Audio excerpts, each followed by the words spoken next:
En 1981, la Grèce, qui vient de restaurer la démocratie en chassant la dictature des colonels, entre dans l'histoire de la construction européenne en devenant membre de la communauté européenne d'alors.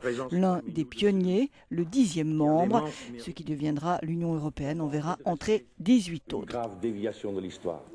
34 ans plus tard et après bien des étapes dans la construction de ce rêve européen, un homme en Grèce vient jeter un pavé dans la mare et faire vivre à l'Union sans doute son tout premier désenchantement, sa première grande frayeur en tout cas.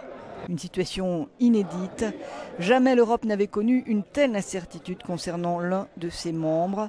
Jamais un pays développé n'avait risqué le défaut de paiement. Même sur le terme d'ailleurs, autant que sur ses conséquences, les opinions divergent. Je rappelle juste les faits, disait le chef de l'Eurogroupe. Le programme expirera ce soir et la Grèce, selon mes informations, sera en défaut demain. Pas nécessairement de défaut vis-à-vis du FMI, mais plutôt des arriérés et une place du côté du Zimbabwe, estime pour sa part cet analyste. Arriéré, défaut, tout dépendra de la terminologie employée par le FMI et de sa réaction dans les jours à venir.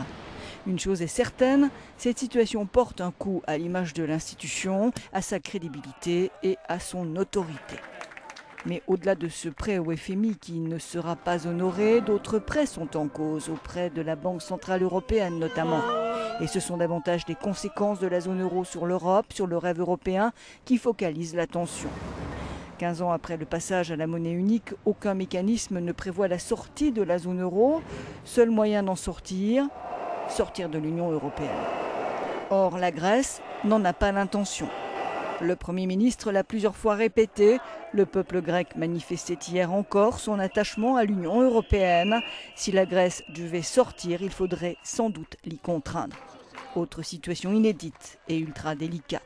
Avec encore ces questions, comment garder au sein de l'Union un pays en faillite qui n'honore pas sa dette? Et quel message le scénario grec envoie-t-il aux investisseurs comme aux autres pays membres de l'Union européenne?